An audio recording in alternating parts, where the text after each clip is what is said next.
It's already July. I don't know how we already got halfway through the year, but it's happened. So at the beginning of the year, I set a couple goals for myself, and in the name of transparency, this video is going over how my goal attainment is going. And for those of you who are new to my channel, hi, I'm Rebecca. I make videos primarily about my family's journey to get out of over $119,000 worth of debt. I also make videos on budgeting, finances, small space living, intentional living, and DIY. So welcome.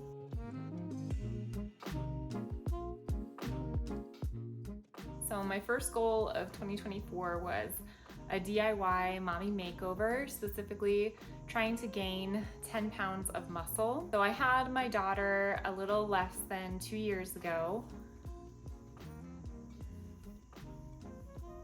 I'm a first-time mom, so the experience has been pretty exhausting for me in a lot of ways, physically, emotionally, mentally. So in the exhaustion of this new experience, I pretty much just ate like shite for, the first year of my daughter's life.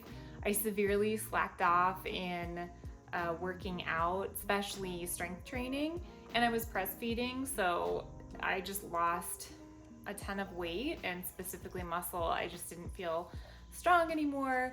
And personally, I just feel more confident when I have a little bit of muscle. So how am I doing with this goal? Well, I definitely feel good. I've really been paying a lot more attention to what I'm eating, how often I'm eating, how many calories I'm taking in, how many grams of protein I'm taking in, because I find when I just call it intuitive eating, but when I just kind of eat when I'm hungry, I really am not taking in enough. So I've really been paying attention to my macros to make sure that I'm getting enough calories and proteins to reach my goals. Because before I really wasn't paying attention to this, I wasn't focusing on it, and it is, arguably one of the most important aspects of gaining weight, gaining muscle specifically. My workout routine has become a lot more consistent, a lot more solid over the last couple months. I've been consistently lifting heavier and doing more reps in my workouts as well. So just,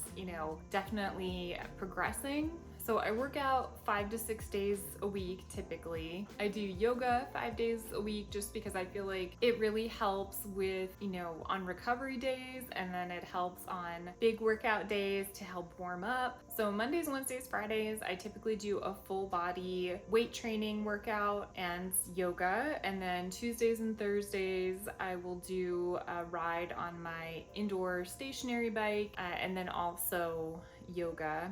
And then usually Saturday or Sunday night after work, I'll do a ride on my bike as well. So as I mentioned, my goal is to gain 10 pounds of muscle. Specifically, I want to step on the scale and for it to read 145. And so as of the beginning of July, right before I made this video, my weight stands at 137 pounds, and I started the year at 136.1 pounds.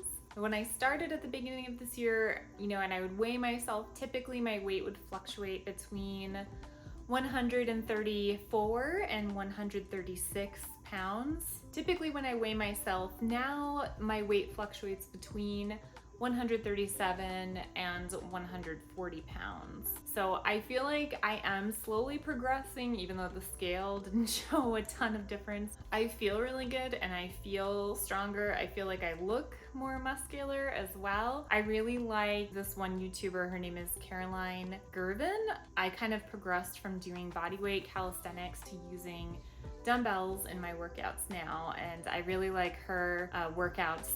They really push me. I feel like this goal honestly too has been the easiest for me to commit to because it feels good while you're doing it, and the results you can see and feel, and it's not like my other two goals, which we'll get to, that require a little bit more discipline and deprivation. But this goal, eating well, getting enough sleep, exercising gets rid of a lot of stress. So it's all good things. So it's easy for me to stick to it. So goal 2 for 2024 was learning conversational Spanish, and at the same time teaching my toddler daughter. So this is on the other end of the spectrum. This goal is definitely the most difficult. When I was researching this and looking into it, I felt like, oh, this will be great. She's having her language explosion. Like I can just kind of, easily slip these Spanish phrases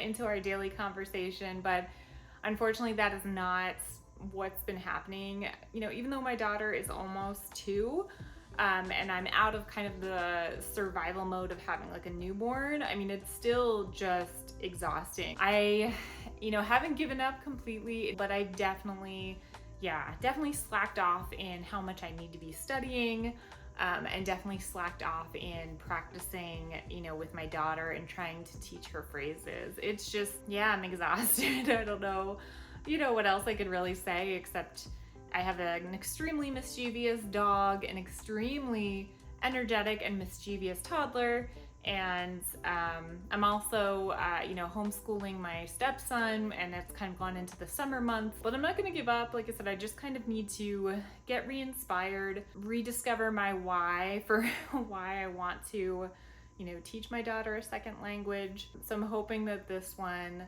picks up, as we go through the second half of this year, but it's definitely the hardest one for me so far. And then goal 3 for 2024 was paying down my family's debt balance by $35,000. So at the beginning of the year, our family's debt balance stood at $129,325. Currently, it stands at $119,600. So our debt balance has gone down by $9,725 so far in 2024. But, since this is the halfway point of the year, technically half of $35,000 would be $17,500. So we're definitely down a little bit, where we should be. On the positive side, it is slowly going down despite a couple setbacks we've had this year. It's more like 2 steps forward, 1 step back when it comes to decreasing our debt balance this year. So we've been trying to alternate low buy and no buy months. Some months we do better than others. We've been meal planning. We've tried to do a couple months where we do vegetarians, like no meat, to try to cut down costs a little bit. We don't drink alcohol except on like very special occasions. We try to budget and save for stuff that we need instead of going into more debt when we need to buy something. I pick up extra shifts at my job when possible. We're forgoing any like fancy vacations. The good thing is we live in Colorado, which has plenty of like gorgeous scenery, like literally right down the road. We have a beautiful camping spot. So it still is really nice, but it's nothing glamorous or super fancy. But there have been, as I mentioned, a couple of unexpected expenses this year, and then we did need a couple things for the house, and we decided to save up and purchase those things instead of, using that money to go towards debt, which I know, like a lot of people who are going through a debt-free journey of their own would probably disagree with. But it really made our space more functional. I actually made a short about it. We needed an office space, my husband and I, so we moved our wardrobe underneath our bed. We bought like a new storage bed from IKEA, and then we bought a desk and an office chair and made like a little office nook in our bedroom.